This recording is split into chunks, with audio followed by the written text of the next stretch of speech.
The creation of good art is not random. Many elements have to come together to give birth to a period of prosperity. This is true in any medium, regardless of its age or size. Anime is no exception. It's gone through periods of innovation and accomplishment, but it's also gone through many periods of failure, some even threatening the medium as a whole. A lot of people are saying we're going through one of those lower periods right now. Is that true? Is current anime a lower standard than previous periods? Let's break it all down and discuss during this video. So what exactly sparks periods of artistic wealth? It's a lot less complicated and easier to explain than one would think.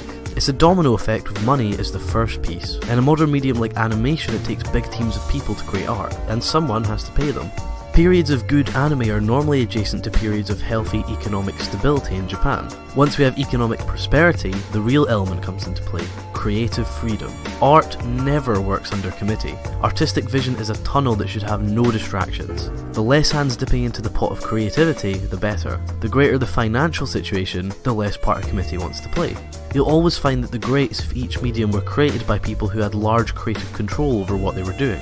So when the financial situation is rough, we see shows drastically damaged by the input of a committee, and in some cases it's blatantly obvious. Just think of all the projects that seemed interesting but had a number of needless and unfitting inserts, usually character tropes or fan service that ruined the art's aesthetic. Sometimes periods stoop so low that the amount of continued content outnumbers the amount of original content. This is when you know there are serious problems. When there isn't enough trust in original content's success that they have to scramble back to previously successful content in order to grasp some sort of security. This is such a problem that some creators deliberately end their series in a way that denies any further continuation, famously Cowboy Bebop. So let's have a look at some of the anime industry's previous periods. Going back to the 80s is a good place to start. During the early to late 80s, Japan's economy was doing pretty well, and the industry thrived from this. Every year multiple big budget movies would top the previous years, and creative control was handed out freely. Things like Angel's Egg and Royal Space Force would never be given that kind of support in later years. But with the crash of the economy at the end of the 80s and the start of the 90s brought the industry with it. Funding was low and only well-established studios like Ghibli could do anything creative. Years were lost to this period, but it wasn't too long before the industry was back on its feet. And then from the mid to late 90s the industry was creating more innovative and important anime. In my opinion, the best period of anime is more recent than some people would think. From the start of the 2000s, the industry embarked on an almost decade-long period of prosperity. Not only were incredibly innovative pieces of art being created, but the number of high-quality anime was skyrocketing more than it had ever done before. Every year there would be 5 or 6 titles that previous or more recent years would be lucky to have one of. People will definitely look back at this period fondly, as many people do already. So does modern anime really suck? Let's have a look at the period we're in now. We've had a similar output for the last 4 or so years, so we can quite easily establish our current period, and there doesn't seem to be any major changes on the horizon. If we look at the last completed year, 2014, and have a look at the titles that really stood out, new shows that didn't just repeat previous successes. Ping Pong was really the only series that stood out, sequels and continuations aside. The year before was arguably even poorer, Princess Kaguya and Kaosagiga being few notable titles.